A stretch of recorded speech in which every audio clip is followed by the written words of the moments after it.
መደነቅማ ካለበት መደነቅ ያለበት በህንፃ ውስጥ የሚመሰገነው የሚሰለሰው የሚቀደሰው ፈጣሪ ነው።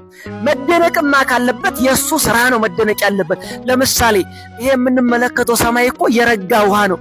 ልክ አንድ ሰው ውሃን ፍሪጅ ውስጥ ሲከተው ምን ይሆናል? በረዶ አይደለም? ከዛ ስናወጣውስ ፀሐይ ካገኘው እየሟሟ ወይ ውሃው ሲገባ እየሟሟ ይሄዳል። እግዚአብሔር እንዴት አድርጎ ሰማዩን እንዴት አድርጎ ውሃውን ከላይ አጸናው? የትኛውም ስፍራ ላይ ብትሄዱ ውሃ ወደ ውስጥ እንዳይፈስ ያቆመበት ባላ የለም፣ በምንም አይነት ቦታ ማለት ነው። ታዲያ እንዴት ሆኖ ጸና? ይሄ ነው የሚያስደንቀው። ለምሳሌ እቺ የቆምንባት ምድር የጸናችው ምን ላይ ነው? ውሃ ላይ ነው።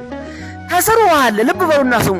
ውሃው እንዴት በጥብጦ እቺን ምድር አላሟሟትም? ምን ይሄ ደንቃችኋል? ከውሃው በታች ምን አለ ብያችኋለሁ? ነፋስ አለ። ነፋሱ ምኑን ጠርቆ ያዘ ነው? ውሃውን። ከነፋሱ በታች ደግሞ ምን አለ? እሳት። አያችሁ፣ ምድር የቆመችው ውሃ ላይ ነው። ከውሃው በታች ደግሞ ምን አለ? ነፋስ።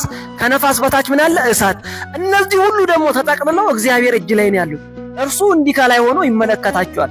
ከውጭ እየኖረ ከውስጥ የሚገኝ አምላክ ማለት ይህ ነው። ቢሄዱ የማያገኙት ቢፈልጉ ግን የማያጡት ድንቅ አምላክ፣ ዓለመ ዓለማት ተብሎ የሚጠራ የዓለማት ሁሉ ዓለም፣ መካነ መካናት ተብሎ የሚነገርለት የቦታዎች ሁሉ ቦታ፣ ሕይወተ ሕያዋን ተብሎ የሚነገርለት የመኖራችን ምስጢር መድኃኔዓለም ኢየሱስ ክርስቶስ ዓለምን በመሃል እጁ ይዟታል። ይሄን የሚያስደንቀው መደነቅማ ካለበት ሐዋርያቱ ግን ምኑን ያደንቁ ነበር? ሕንፃውን ያደንቁ ነበር። ድንጋይ በድንጋይ ላይ ሳይፈርስ አይቀርም ብሎ አላቸው። አስተውሉ የእግዚአብሔር ቤተሰቦች። ደቀ መዛሙርቱ የማቴዎስ ወንጌል ምዕራፍ 24 ላይ የቤተ መቅደሱን ውበት ሲያሳዩት ክርስቶስ ይሄ ደንቃቸዋል ወይ? ይሄ እኮ ድንጋይ በድንጋይ ላይ ሳይፈርስ አይቀርም ብሎ ተናገራቸው።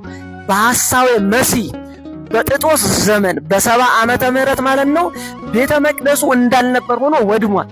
ምን ይሄ ይገርማችኋል?